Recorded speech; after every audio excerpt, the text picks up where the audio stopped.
नमो बुद्धाय, जय भीम साथियों। स्वागत है आपका एक नए और महत्वपूर्ण वीडियो के साथ। तो आज के वीडियो को करते हैं शुरू।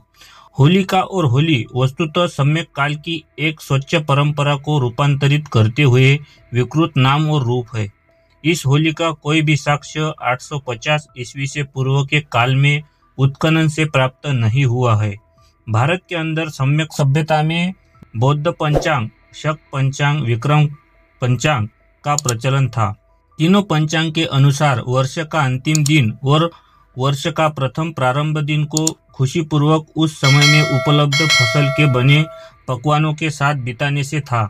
उस समय किसानों द्वारा उत्पादित रबी फसल की पैदावार अमूमन हर घरों में आ जाती थी। इस वजह से वर्ष के अंतिम दिन को नमकीन बनाते हुए हरा चना का भभरा, हरी सब्जी का पकौड़ा, गुंजिया जैसे अनेक प्रकार के चटपटे व्यंजनों द्वारा पुराने वर्ष को विदाई करते हुए खुशी मनाने की परंपरा थी। पुनः प्रातःकाल नए वर्ष के प्रथम दिन को मिष्टान्न भोजन जैसे पुआ पकवान को ग्रहण करते हुए नववर्ष को मीठी मीठी खुशबू के साथ स्वागत करने की परंपरा थी। लेकिन धूर्त ब्राह्मणों ने 1000 ईस्वी के बाद से अपने काल्पनिक सत्ता को स्थापित करने में रुकावट पैदा करने वाली हरिदोई उत्तर प्रदेश के खतीय खेती करने वाला राजा हिरण्यकश्यप के साथ छलपूर्वक व्यवहार करते हुए उनका एवं उनके बहन होलिका की हत्या करते हुए पुराने वर्ष की विदाई और नए वर्ष के स्वागत में एक नई कहानी को ही स्थापित कर दिया है। आज इस परंपरा को लोग अम्बीर गुलाल के नाम से भी जानते हैं, परंतु आप सभी को बता दूं कि अम्बीर गुलाल जैसे शब्दों का प्रचलन भारत में मुगल के आने के बाद हुआ है, क्योंकि यह अम्बीर गुलाल शब्द फारसी का है। वस्तुतः यह पुराने वर्ष की विदाई और नए वर्ष का स्वागत करने का दिन है।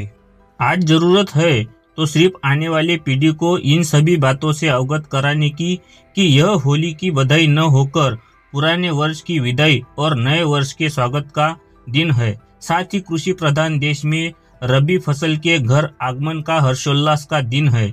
लेकिन इन दोनों दिन के उल्लास में साजिश के तहत ब्राह्मणों ने सम्यक सम्राट हिरण्यकश्यप की हत्या करते हुए उस पुरानी परंपरा में एक नई विकृति भरते हुए होलिका दहन और उसके होलिका दहन का कायरों की भांति देखने के लिए कायरों का निशान अबीर लगाकर सबको मूर्ख बनाया है। आज भी इस विकृति को हिरण्यकश्यप के वंशज या अनुयायी जो छत्तीसगढ़ में है, जो अपने नाम के पीछे कश्यप उपाधि लगाते हैं, वे लोग अपने आप को हिरण्यकश्यप का वंशज मानते हैं और वे लोग अपनी भाषा में जिस कुरमाली भाषा कहते हैं उसमें एक लोकगीत इस प्रकार गाते हैं। हम उसे हिंदी में आपको बताएंगे। उसका हिंदी रूपांतरण ऐसा है। हजारों वर्षों से भी पुरानी घटना है। पश्चिम दिशा में हमारे कुर्मी यानी कुर्मी राजा राज करते थे। वे दोनों भाई और एक बहन थी।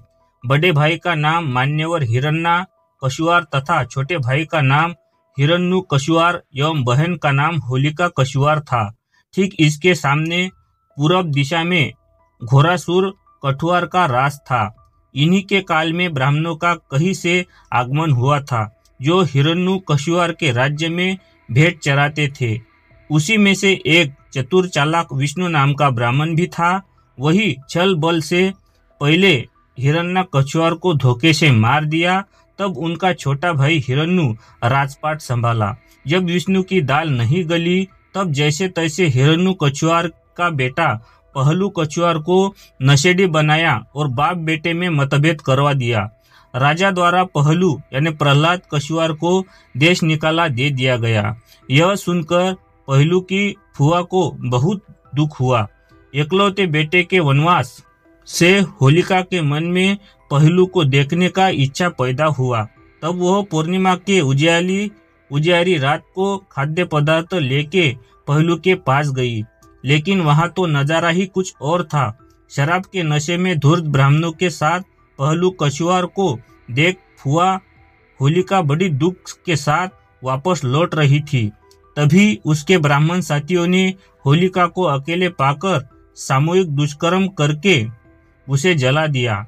यह बात जब हिरण्यकश्यप के कान तक आई, तब उसने सभी ब्राह्मणों का मुंह पोतकर माथा में सुरा से अम्बीर लिख दिया गया और गधे पर बिठाकर नगर में घुमाया। जिसको जो मिला कांदो कीचड़ धूल से मुंह पोतकर उन्हें सजा दी। बदमाश को बदमाशी की सजा के तौर पर मार दिया गया। इसके बाद धोखे से ब्राह्मणों ने राजा हिरण्य को मारकर अपना राज कायम किया। इसी दिन से होली पर्व का सृजन ब्राह्मणों ने अपने अपमान को छिपाने के लिए किया। मतलब हमारे कुर्मियों के माथा में कभी भी नहीं घुसा कि नीच पुरखों की फुआ जलाई गई थी और आज हम उसी का त्योहार मनाएंगे। उसी का त्योहार मनाते मनाते हमारी जिंदगी चली गई दोस्तों, और आज भी हम वही त्योहार मनाते हैं।